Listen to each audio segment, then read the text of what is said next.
The plasma bolt sizzled past Lieutenant Alexandra Ghost Hartwell's head, close enough to singe her regulation buzz cut and fill her nostrils with the delightful aroma of ozone and impending death. She rolled behind a chunk of twisted metal that had, until approximately 30 seconds ago, been part of a very expensive colonial defense turret. "Well," she muttered, checking her rifle's power cell with the casual air of someone ordering coffee, "this is going spectacularly." The insectoid hive forces had chosen today to remind everyone why they were considered the galaxy's premier nightmare fuel. 6-foot-tall mantis-looking things with 4 arms, razor-sharp everything, and what psychologists would probably classify as severe anger management issues were currently attempting to redecorate the landscape of Kepler 438b with coalition guts. Ghost peered around her improvised cover and assessed the tactical situation. The technical term for their current predicament was, in her professional opinion, completely sideways. The fancy alien energy weapons that their coalition allies were using made pretty light shows but seemed about as effective against chitin armor as harsh language. The Luminari forces, bless their crystalline hearts, were fighting with textbook precision and getting systematically shredded for their trouble. "Ghost, we've got movement on the eastern flank," Corporal Felix Bulldog. Anderson's voice crackled through her comm. The man had earned his nickname by being roughly as subtle as a freight train and twice as stubborn. "These bugs are really starting to tick me off." "Copy that, Bulldog. Try not to let them hurt your feelings too badly." Ghost watched a group of hive warriors advancing in perfect formation, their compound eyes gleaming with predatory intelligence. Beautiful creatures, really. Shame they wanted to turn everyone into protein paste. That's when Lieutenant Keshara, of the Luminari 3rd Expeditionary Force, got her first real look at human combat doctrine in action. Ghost grabbed a chunk of debris, hefty piece of concrete with some very attractive rebar sticking out, and hurled it with enough force to make a professional baseball pitcher weep with envy. It caught the lead hive warrior center mass, punching through its thorax with a wet crunch that would haunt lesser beings' nightmares. "Strike one," Ghost announced cheerfully, already moving. Keshara, who had been trained in the finest military academies of 3-star systems, watched in fascination as Ghost dove under a hive warrior's swinging claws, grabbed its leg, and proceeded to use it as an impromptu club against its buddy.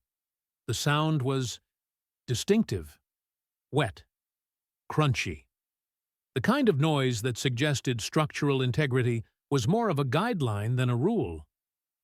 "What are you doing?" Keshara called out, her voice carrying that particular note of confusion that usually preceded complete psychological breakdown. "Fighting," Ghost replied, currently engaged in what could charitably be called hand-to-hand combat, and more accurately described as interpretive violence. She had somehow acquired a hive warrior's severed arm and was using it to beat another warrior about the head and thorax with gleeful efficiency. The Luminari warrior, whose species had evolved on a peaceful garden world where the most dangerous predator was roughly equivalent to an angry butterfly, felt her 3 hearts skip several beats in perfect synchronization. This was not how warfare was supposed to work. There were rules, protocols, dignified ways to conduct military operations that didn't involve using enemy body parts as improvised weapons. Sergeant Holly Iron Vasquez chose that moment to demonstrate human creativity by turning a damaged fuel cell into what could generously be called an explosive device. The resulting fireball took out 5 hive warriors and painted the landscape in several new and exciting colors. "Overkill is underrated," Holly announced with the satisfaction of an artist completing a masterpiece. Ghost, meanwhile, had managed to get herself thoroughly covered in what she assumed was hive blood, but could just as easily have been alien motor oil. She was missing half her left sleeve, had a cut across her forehead that was bleeding freely, and appeared to have acquired a slight limp. None of this seemed to slow her down in the slightest. In fact, if anything, she seemed to be enjoying herself more. "You're injured," Keshara pointed out, because apparently stating the obvious was a universal constant across species. "It's just a flesh wound," Ghost replied, currently strangling a hive warrior with its own antenna. "I've had worse paper cuts." This was not, technically speaking, accurate. But Ghost had learned long ago that morale was half the battle, and the other half was making the enemy question their life choices. The hive warrior she was currently throttling certainly seemed to be having some deep thoughts about career alternatives. Keshara watched as more humans joined the fray, each one fighting with a combination of tactical brilliance and what could only be described as cheerful insanity. They used everything as weapons: rocks, chunks of metal, broken equipment, and in one memorable case, a very surprised alien plant that Felix had uprooted and was wielding like a very angry, very thorny club. "Why are you like this?" Keshara found herself asking, though she wasn't entirely sure she wanted to know the answer. Ghost paused in her systematic dismantling of hive forces to consider the question. Around them, the battle was winding down with the sort of decisive victory that left historians struggling for appropriately dramatic language. Human soldiers were treating wounds that should have been fatal as minor inconveniences, laughing about injuries that would have hospitalized entire alien medical units, and using enemy corpses as impromptu seating while they shared ration bars. "Like what?" Ghost asked, innocently, applying what appeared to be duct tape to a gash on her arm that was still bleeding with enthusiastic determination. Keshara gestured helplessly at the carnage, at the humans who were treating the aftermath of mortal combat like a particularly successful office party at Ghost herself, who had somehow managed to acquire a Hive Warrior's helmet and was wearing it like a trophy. Like that! Like you're not even bothered by any of this!" Ghost tilted her head, genuinely puzzled. "Should we be?" And that, Keshara realized with growing horror, was when she understood that this conversation was going to be much, much worse than she had initially imagined. The field medical station was a testament to the Coalition's optimistic belief that warfare could be conducted in a civilized manner. Clean white surfaces, sterile equipment, and the kind of organized efficiency that suggested someone, somewhere, still believed in things like proper procedure and medical protocols. The humans had turned it into something resembling a particularly rowdy sports bar. Ghost sat on an examination table, swinging her legs like a child at a doctor's office, while a Coalition medic attempted to treat her various injuries with the kind of careful precision usually reserved for diffusing explosive devices. The medic, a gentle creature from the Healers Guild whose species had evolved empathy as a survival trait, kept making distressed chirping noises every time Ghost moved. "Hold still," the medic pleaded in its musical voice. "This wound requires proper suturing." "It's fine," Ghost replied cheerfully, examining the hive helmet she'd claimed as a souvenir. "Just slap some medical tape on it and call it a day." Keshara watched this exchange with the growing realization that she was witnessing something fundamentally wrong with the universe. The human had taken enough damage to kill most species twice over, and she was treating it like a minor inconvenience. Worse, the other humans were doing the same thing. Felix was regaling anyone within earshot with a detailed account of how he'd used a broken piece of equipment to perform what he generously called emergency surgery on a hive warrior. The fact that his definition of surgery seemed to involve creative applications of blunt force trauma was apparently beside the point. So there I was, Felix continued, with the enthusiasm of someone sharing vacation photos, completely surrounded, weapon jammed, and this big ugly bug comes at me with all four arms swinging. So I grabbed this chunk of metal, right? And I thought to myself, Felix, my boy, time to get creative. Holly was nearby, casually resetting what was obviously a dislocated shoulder by slamming it against a wall. The crack was audible across the medical bay. She tested the joint with a few experimental rotations and nodded with satisfaction. "Good as new," she announced. "Anyone got some painkillers?" "Not for me, just thought they might taste." "Good." Keshara's crystalline features shifted through several colors that, in Luminari body language, roughly translated to confused existential dread. She approached Ghost with the careful steps of someone approaching a potentially dangerous animal. "Lieutenant Hartwell," she began formally, her voice carrying the kind of careful control that suggested she was working very hard not to scream. "Just Ghost is fine," the human replied, now examining her rifle with the casual air of someone performing routine maintenance rather than treating a weapon that had just been used to end approximately 15 lives in creative ways. "Ghost, then." Keshara struggled to find the right words. "I need to ask you something, and I hope you'll be honest with me." Ghost looked up from her weapon, eyebrows raised in polite curiosity. "Shoot. Why are your people so—" She gestured helplessly at the scene around them, where humans were treating combat wounds like skinned knees and swapping war stories like fishing tales. "So aggressive? So comfortable with violence? So completely unconcerned with your own mortality?" Ghost considered this question with the kind of thoughtful expression usually reserved for philosophical debates or wine selection. Around them, the medical bay had gone quiet as other humans tuned in to hear the answer. "Aggressive?" Ghost repeated, sounding genuinely puzzled. "We're not aggressive. We're just practical." "Practical?" Keshara's voice cracked slightly. "You used enemy body parts as weapons." "Well, yeah," Felix chimed in from across the room. "Waste not, want not.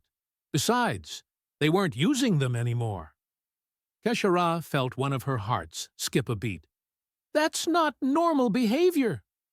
Ghost exchanged a look with her squad mates, the kind of silent communication that came from shared experience and mutual understanding. Then she sighed, set down her rifle, and settled back on the examination table. "Keshara," she said gently, using the alien's name with careful pronunciation, "can I ask you something? What's your homeworld like?" The sudden change of topic caught the Luminari off guard. "Lumina Prime? It's beautiful. Peaceful meadows, crystal forests, gentle streams. The most dangerous creature on our world is the Shadow Wing, and they only eat fruit." "Sounds lovely," Ghost said with genuine warmth. "Probably has a nice, stable climate too, right? No sudden weather changes, no natural disasters, no seasons that can kill you if you're not prepared." "Of course not," Keshara replied, pride creeping into her voice. "Our ancestors chose Lumina Prime specifically because of its stability and safety." Ghost nodded slowly. "Right. And I'm guessing most of the coalition species come from similar worlds? Nice, safe, predictable environments where the biggest worry is maybe running out of your favorite food?" "Well, yes. That's how civilized species choose their colonies. Safety first." The humans in the medical bay started to chuckle. Not malicious laughter, but the kind of gentle amusement that came from a shared joke that outsiders wouldn't understand. "Keshara," Ghost said, her voice taking on the patient tone of a teacher explaining basic concepts to a confused student. Let me tell you about Earth. She leaned forward, resting her elbows on her knees, and Kashara found herself unconsciously stepping closer despite every instinct telling her to maintain a safe distance. Earth doesn't have a stable climate, Ghost began conversationally. We have something called seasons, which means that every few months, the entire planet decides to try a new way to kill us. In the northern regions, temperatures drop low enough to freeze water solid. I'm talking about cold that can kill you in minutes if you're not prepared. That sounds terrible, Kashara whispered. Oh, that's just winter, Holly called out cheerfully. Tell her about summer. Right, summer, Ghost continued. That's when parts of our planet become so hot and dry that the very air can catch fire. We call them wildfires, and they can move faster than most creatures can run, turning entire forests into infernos that burn for weeks.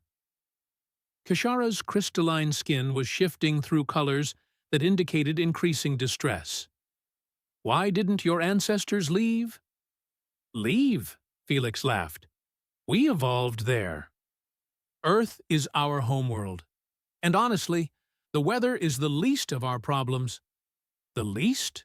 Kashara's voice had risen to what could generously be called a squeak. Ghost nodded seriously. See, Earth has this thing about predators. Most worlds, you get maybe one or two species that might pose a threat to intelligent life. Earth has... She paused, doing mental calculations. Well, let's just say we stopped counting after the first few hundred. Hundreds of predators? Oh, no, Ghost corrected gently. Hundreds of different ways that predators can kill you. The actual number of predatory species is much higher. Holly had apparently decided to join the conversation because she wandered over with a medical scanner still attached to her arm. Tell her about the ones that hunt in packs. Right, pack hunters, Ghost continued, with the enthusiasm of someone sharing an interesting hobby. We've got wolves, which are basically killing machines with excellent teamwork skills. Hyenas, which can crack bones with their jaws and think rotten meat is a delicacy. Wild dogs that can run for hours without stopping, wearing down their prey through sheer persistence. And that's just the mammals, Felix added helpfully. Don't even get me started on the insects, Ghost said, with a shudder that seemed only half theatrical. Some of them are venomous enough to kill creatures 1,000 times their size. Others hunt in swarms of millions, and some of them have figured out how to use tools. Keshara was staring at them with the kind of horrified fascination usually reserved for natural disasters or particularly gruesome accidents.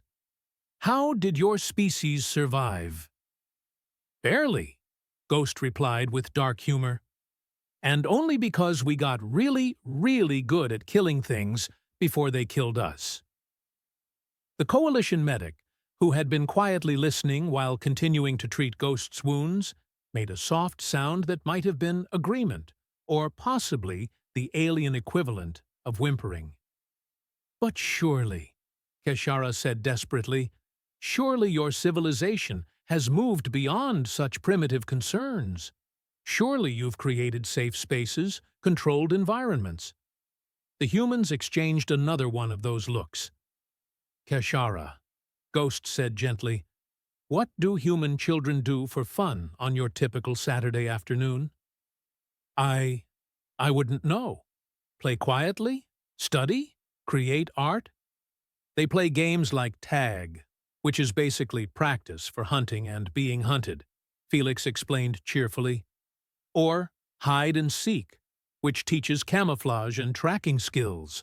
Or they climb trees, which is excellent training for escaping ground-based predators. And that's when they're not playing sports, Holly added, which are basically ritualized combat, with rules designed to prevent actual death. Usually. Ghost leaned back, watching Keshara's face cycle through increasingly alarming color combinations. See? The thing about growing up on a death world is that you learn to treat danger as normal, expected, part of the background noise of existence. Deathworld? Keshara whispered. Oh yeah, Ghost said casually. That's what the galactic databases classify Earth as. Category 12 Deathworld, actually, which I'm told is pretty impressive. Most intelligent species evolve on Category 1 or 2 worlds at most. The medical bay had gone completely silent, except for the gentle humming of alien medical equipment and what sounded suspiciously like Keshara hyperventilating. So, when you ask why we're so comfortable with violence, Ghost continued conversationally, it's because we've been dealing with mortal peril since before we could walk. This little skirmish with the hive? For us, that was basically a Tuesday. A slow Tuesday, Felix corrected. Right, a slow Tuesday. We've seen worse at family barbecues.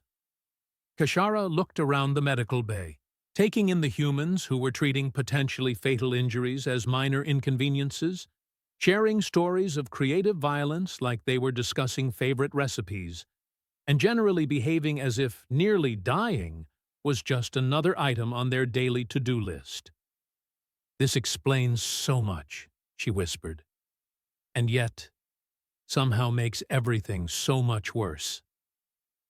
Ghost watched the color patterns shift across Keshara's crystalline features with the kind of clinical interest usually reserved for watching fascinating chemical reactions. The luminari was cycling through what appeared to be the entire visible spectrum, which Ghost was fairly certain meant something significant in alien body language. You know what, Ghost said, sliding off the examination table with the kind of casual grace that suggested her various injuries were more of a mild inconvenience than actual medical concerns. I think you need the full picture. Guys? Felix and Holly immediately perked up with the enthusiasm of people who had just been invited to share their favorite horror stories. Other human soldiers in the medical bay began gravitating toward their little group, drawn by the promise of what was clearly going to be an educational experience. Right, Ghost said, settling into what was obviously going to be a comprehensive briefing. Let's start with the basics. Earth has 5 major threat categories that we deal with on a daily basis. She held up one finger. Biological threats. This includes everything that wants to eat us, poison us, infect us, or otherwise end our existence through creative applications of natural selection. Like spiders, Felix added helpfully. We've got spiders the size of dinner plates that can jump 12 feet and have fangs that inject neurotoxins. Or the tiny ones that are practically invisible but can kill you in 30 minutes, Holly chimed in, really keeps you on your toes. Keshara made a sound that was somewhere between a whimper and static interference. Spiders? Those are real. Oh, spiders are just the beginning, Ghost continued cheerfully. We've also got snakes that can swallow prey larger than themselves whole, sharks that are basically living weapons with a brain stem, and jellyfish so venomous that touching one will make you wish for the sweet release of death. Don't forget the bears, Felix said. Tell her about bears. Right, bears. Imagine a creature that weighs as much as a small vehicle, can run faster than most humans, climb trees, swim, and has claws that can tear through metal. Now imagine that this creature occasionally wanders into human settlements looking for food and gets annoyed when people object to having their garbage cans raided. A human corporal Ghost didn't recognize had wandered over and was nodding sagely. My grandmother lived in bear country. She used to keep a shotgun by the front door and bells on the garbage cans. Said the bells weren't to scare the bears away. They were to let her know when it was time to get the gun. Keshara's color patterns were now cycling so rapidly they were starting to strobe. Your... your grandmothers fought bears. Only when they had to, Ghost replied matter-of-factly. Most of the time we just avoid them. That's threat category 2, geological hazards. She held up a second finger. Our planet is geologically active, which means the ground occasionally decides to rearrange itself without warning. Earthquakes can level entire cities in minutes. Volcanoes can bury continents under ash and change global weather patterns. And then there are tsunamis. Tsunamis, Keshara whispered. Walls of water the size of skyscrapers that move at the speed of aircraft and can travel across entire oceans, Holly explained with the casual air of someone discussing the weather. They show up with maybe a few hours of warning if you're lucky. Sometimes less, the unnamed corporal added. I was stationed in the Pacific when the big one hit in '89. Saw a wave take out an entire coastal city in about 20 minutes. Nature's way of reminding us who's really in charge. Ghost nodded approvingly. Which brings us to threat category 3, atmospheric hazards. Our weather doesn't just change, it actively tries to murder us. She began counting on her fingers. Hurricanes that can level forests and turn everyday objects into high-velocity projectiles. Tornadoes that can pick up houses and drop them somewhere else entirely. Blizzards that can bury entire towns under snow and ice. Lightning storms that turn the sky into a battlefield. And hail, Felix added with obvious relish. Chunks of ice falling from the sky at terminal velocity. I've seen hailstones the size of baseballs punch holes through car roofs. Don't forget flash floods, Holly contributed. Perfectly clear day. Then suddenly, there's a wall of water racing down what used to be a dry creek bed, sweeping away everything in its path. Keshara was now making a continuous low keening sound that the universal translators were struggling to process. How do you function? How do you sleep at night knowing all of this exists? That's the thing, Ghost said gently. We don't think about it most of the time. It's just background noise, like I said, normal. She held up a fourth finger. Threat category 4, microscopic hazards, diseases, viruses, bacteria, parasites, fungi, things so small you can't see them without special equipment, but perfectly capable of killing you in creative and unpleasant ways. Every year, we have something called flu season, Holly explained. A virus that spreads through the air and kills thousands of people annually. And we just accept it. Take some medicine, get a shot, stay home for a few days if we catch it. It mutates, Felix added cheerfully. Every year, it's slightly different, so we have to guess what it's going to look like and make new medicine to fight it. It's like playing biological roulette. And that's just the common stuff, Ghost continued. We've got flesh-eating bacteria, brain parasites, viruses that can remain dormant for decades before suddenly deciding to kill you, and fungi that can take over your nervous system. The keening sound was getting louder. But wait, Ghost said, with the timing of a seasoned performer. There's more. Threat category 5, cosmic hazards. She held up her thumb. Solar radiation that can cause cancer, asteroid impacts that can end civilizations, gamma-ray bursts from distant stars that could sterilize our entire solar system, and the occasional magnetic pole reversal that scrambles all our navigation systems and exposes us to cosmic radiation. The sun is actively trying to give us cancer, Holly said conversationally, every day. Just by existing and doing sun things. Keshara had stopped keening, and was now staring at them with the kind of blank expression that suggested complete psychological shutdown. And you? You evolved in this environment? For millions of years, Ghost confirmed. And here's the fun part. We're not even the scariest thing on our planet. We're not? Kashara's voice was barely a whisper. Felix grinned with the kind of expression that suggested he was about to share his favorite punchline.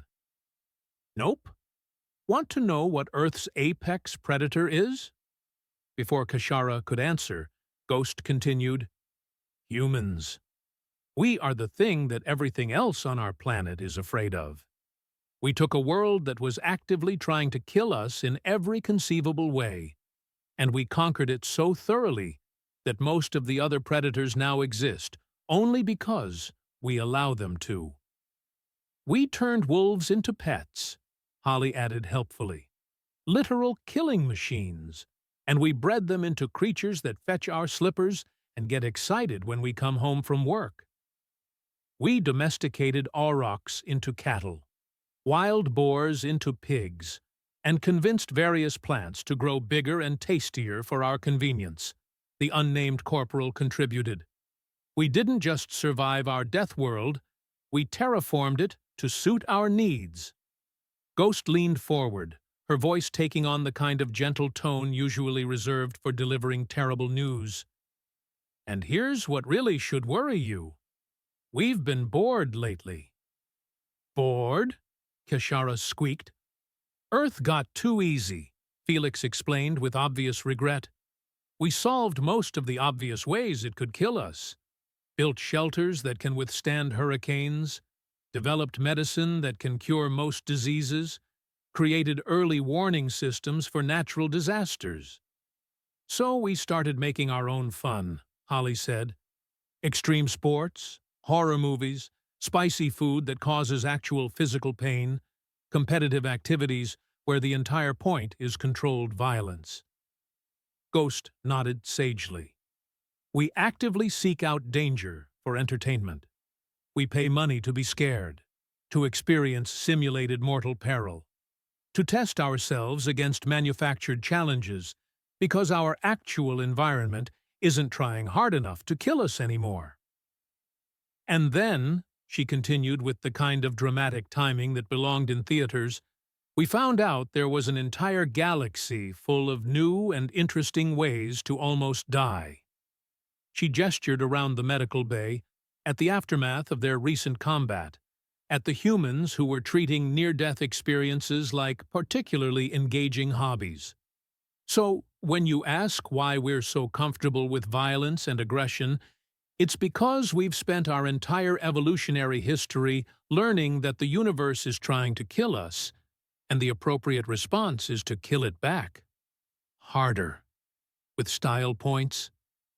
Kashara looked around the room at the humans, really looked at them, and for the first time began to understand what she was seeing. Not soldiers. Not even warriors. Something far more terrifying. A species that had looked into the abyss of a hostile universe and decided it wasn't trying hard enough. There's more, isn't there? She asked weakly. The humans exchanged those looks again, the ones that suggested shared knowledge and dark amusement. Oh, Ghost said, with a smile that was probably meant to be reassuring but definitely wasn't. You have no idea. A medic from the Healers Guild, who had been quietly tending to wounded coalition forces nearby, approached their group with the kind of hesitant steps that suggested professional curiosity warring with self-preservation instincts. Forgive the interruption, the medic said in their musical voice, but I couldn't help overhearing. You mentioned that human children engage in practice hunting games? Oh, that's just the tip of the iceberg, Felix said, brightening considerably. Tell them about playground equipment. Ghost's grin widened. Right. So we build these structures specifically for our children to play on. They're designed to test balance, coordination, strength, and pain tolerance. Pain tolerance? The medic's harmonious voice cracked slightly. Monkey bars, Holly explained helpfully. Metal bars suspended 8 feet off the ground, The children swing across using only their grip strength. When they fall, which they frequently do, they learn valuable lessons about physics and their own limitations. Or slides, the unnamed corporal added, smooth surfaces that children climb to the top of and then launch themselves down at dangerous speeds, trusting that they'll be able to stop themselves at the bottom. And seesaws, Felix continued with obvious enthusiasm. Balanced planks, where children learn about leverage, timing, and what happens when your partner decides to jump off without warning. Keshara made a strangled noise. You deliberately build dangerous structures for your young? We call them jungle gyms, Ghost said proudly. The name itself should tell you something about our priorities. The Healers Guild medic was now taking notes with the frantic intensity of someone documenting a fascinating new form of madness. What other activities do human children engage in? Well, Ghost mused, there's swimming, which involves deliberately submerging themselves in water and trusting that they can remember how to not drown. Bicycle riding, where they balance on two wheels while propelling themselves at speeds that can cause serious injury if they crash. Tree climbing, Holly added, because apparently the natural human response to seeing a tall, potentially unstable structure is to scale it, using nothing but grip strength and questionable decision-making skills. And sports, Felix said with obvious relish. Oh, the sports. We have children run into each other at high speeds while chasing balls. We teach them to hit small objects with sticks as hard as possible. We encourage them to kick inflated spheres with enough force to break bones if they miss and hit a person instead. Don't forget martial arts, the corporal contributed. We literally teach children how to fight more effectively. The philosophy being, Ghost explained to Keshara's increasingly horrified expression, that if you're going to get into a fight anyway, you might as well know what you're doing. But surely, the medic interjected desperately, surely you protect them from serious harm. Supervision? Safety equipment? The humans exchanged glances that somehow managed to convey both amusement and pity. We try, Ghost said gently, but there's this thing we say. Kids will be kids. It means we accept that children are basically small, inexperienced humans with poor impulse control and a natural tendency toward activities that could maim or kill them. It's how they learn, Holly explained. Trial and error. Mostly error, but they survive most of it. Most of it? Keshara's voice had climbed several octaves. Well, yeah, Felix said matter-of-factly. Some don't make it to adulthood. It's tragic, but it's also natural selection in action. The ones who survive to reproduce tend to be the ones with better survival instincts. Or better luck, the corporal added pragmatically. Sometimes it's just luck. The medic was now furiously scribbling notes while making soft, distressed sounds. And the adults? The adults just accept this? We have insurance, Ghost replied, as if this explained everything. And emergency rooms, and a saying, what doesn't kill you makes you stronger. Though some things that don't kill you also make you wish they had, Holly added thoughtfully, like wisdom tooth extraction.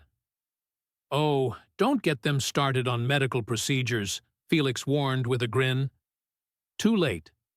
Ghost's eyes lit up with the enthusiasm of someone who had found a new avenue for psychological torture. Right. So human bodies are basically designed by committee, which means lots of parts don't work properly and need to be fixed or removed. We grow extra teeth that serve no purpose and cause pain, Holly explained to Keshara's increasingly glassy-eyed stare. So we have them surgically removed while we're awake. with local anesthetic that doesn't always work completely. And childbirth, the corporal said with dark humor. Human females give birth to offspring with heads that are barely small enough to fit through the birth canal. It's excruciating, dangerous, and can take hours or even days. But they do it anyway, Ghost said proudly. Often multiple times. Because humans want children badly enough to risk death bringing them into the world. And then, Felix added, with obvious delight at Kishara's expression, they raise those children in the same death world that nearly killed them, knowing that the kids will face all the same dangers, and more. It builds character, Ghost said solemnly. The medic looked up from their notes with the expression of someone who had glimpsed the fundamental chaos underlying the universe. How is your species not extinct? Stubbornness, Ghost replied immediately. And spite. Mostly spite. We're too angry to die, Holly agreed cheerfully. It's become a point of pride. Kishara slowly sank into the nearest chair, which happened to be designed for species with different anatomical requirements, but seemed sturdy enough to support someone having an existential crisis.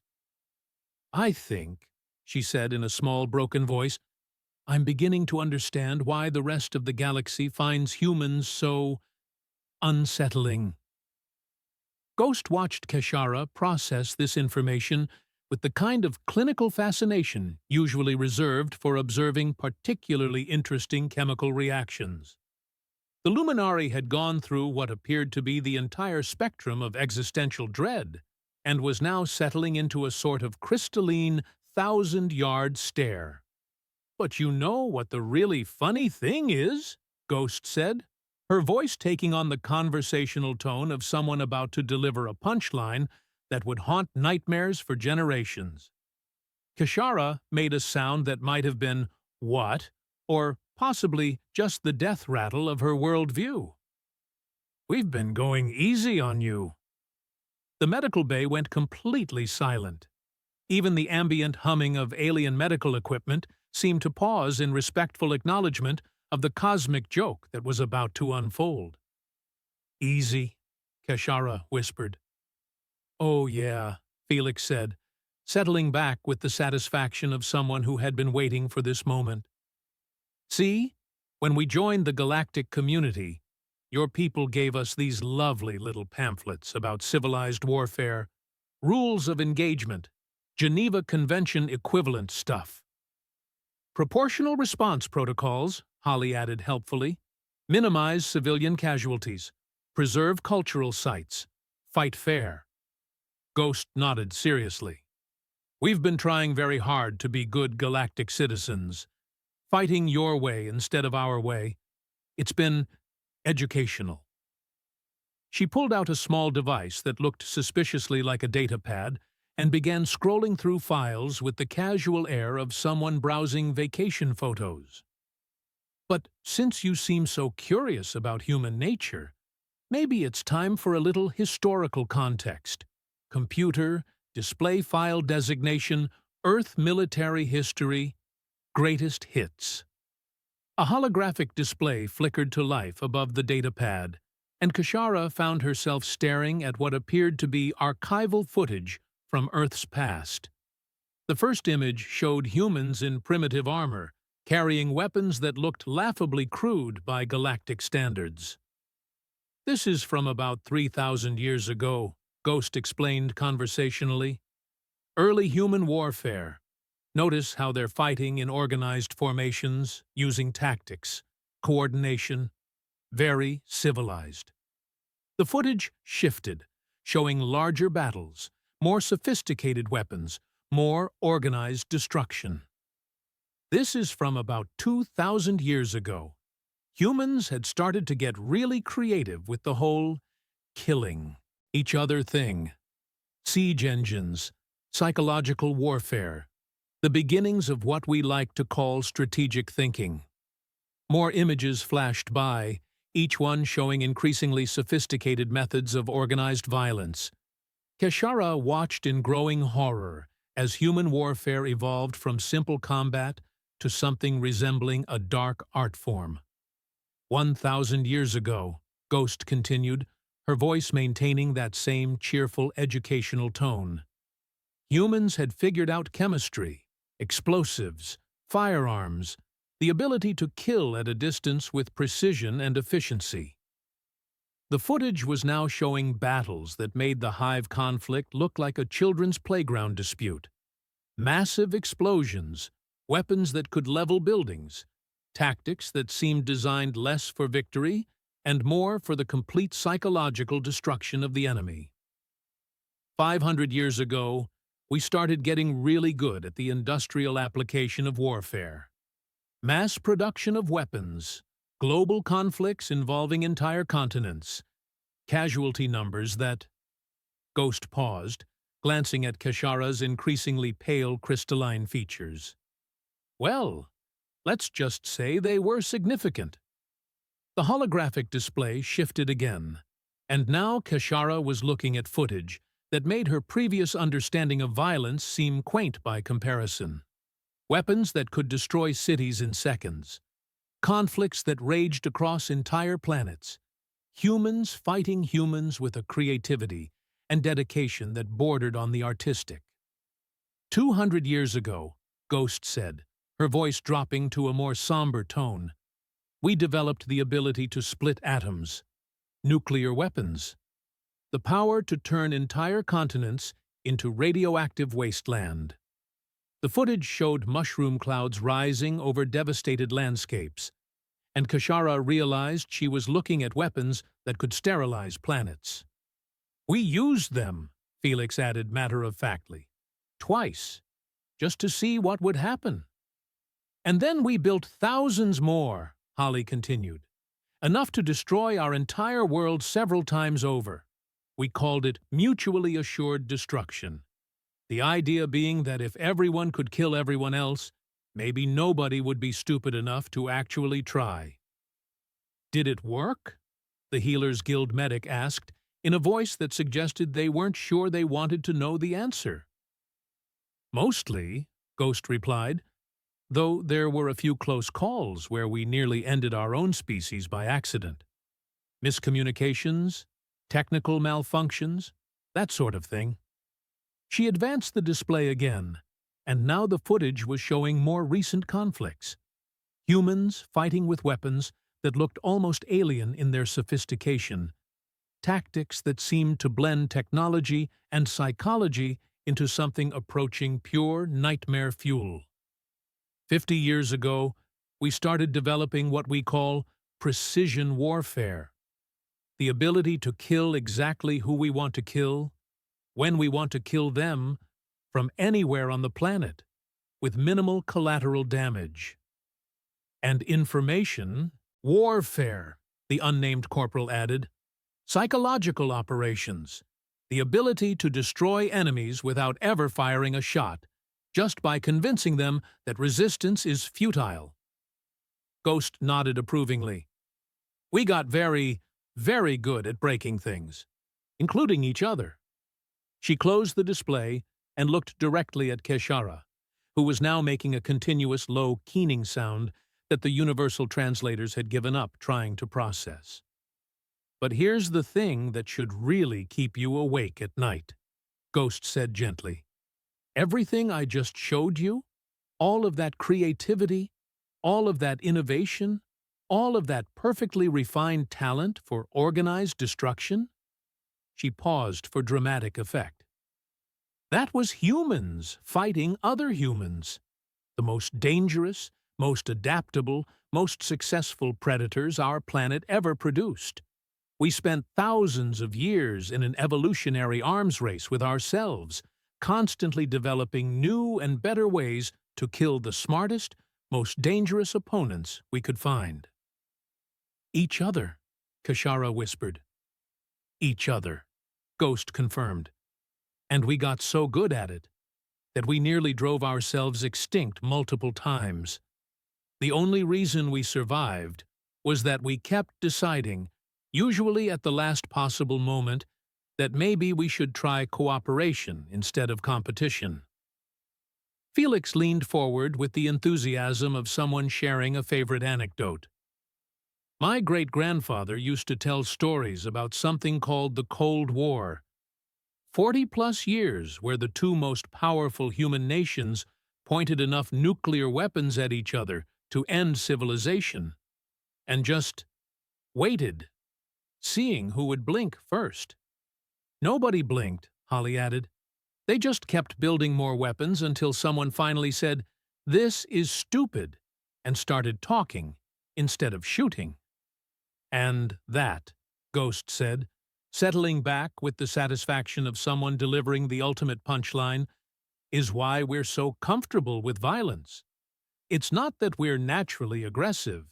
It's that we spent our entire evolutionary history learning how to kill the most dangerous thing in the universe. Which is? Keshara asked weakly, though she clearly already knew the answer. Other humans, Ghost replied cheerfully. Everything else is easy by comparison. The medical bay was now completely silent, except for the soft humming of equipment, and what sounded suspiciously like several different species having quiet nervous breakdowns. So, when you see us fighting the hive, Ghost continued conversationally, what you're actually seeing is a species that learned warfare by practicing on themselves, now applying those skills to opponents who evolved in a nice, safe, predictable environment where the biggest threat was maybe a fruit-eating bird. We're not even trying that hard, Felix added helpfully. This is us being polite. Following your rules, Holly agreed. Fighting fair, using appropriate levels of force, being civilized. Ghost stood up, stretching with the casual air of someone who had just finished an interesting conversation rather than delivered what amounted to a cosmic horror story. But if you ever really want to see humans at our best, she said with a smile that was definitely not reassuring, just wait until someone threatens something we actually care about. Then you'll see what millions of years of evolutionary warfare optimization actually looks like when we stop playing by other people's rules. She picked up her rifle, checked the power cell, and headed toward the exit with the easy stride of someone who had just provided a helpful educational briefing. Oh, and Keshara, Ghost called back over her shoulder. Welcome to the team. Try not to think too hard about what that actually means. Keshara sat in stunned silence, processing the realization that she had just learned why humans were so feared across the galaxy.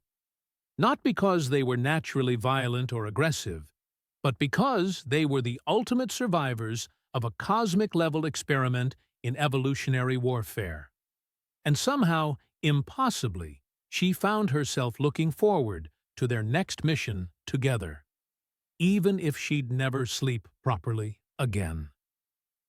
3 days later, Keshara found herself back on the front lines, fighting alongside the same humans who had fundamentally altered her understanding of the universe. The Hive had launched another assault, and once again, she watched Ghost and her squad turn a desperate battle into what could generously be called controlled chaos. This time, however, Keshara noticed things she'd missed before. The way Ghost casually deflected a Hive warrior's strike, while simultaneously calculating angles for a ricochet shot that would take out 3 enemies behind cover. How Felix used a broken piece of equipment not just as a weapon, but as part of an improvised tactical solution that turned the enemy's superior numbers into a disadvantage. The almost supernatural way Holly seemed to anticipate danger and react before threats fully materialized. These weren't soldiers adapting to combat. These were apex predators operating in their natural element, and everything else was just scenery. When the fighting ended and they were sharing rations in the aftermath, Ghost caught Keshara staring and raised an eyebrow questioningly. "Still thinking about our little chat?" Ghost asked, with that same casual tone she used for discussing weather or ammunition counts. "Every night," Kashara admitted. "I keep wondering what it says about me that I find you all strangely reassuring to have around." Ghost's grin was sharp enough to cut steel. "It says you're learning, rookie. Welcome to the food chain."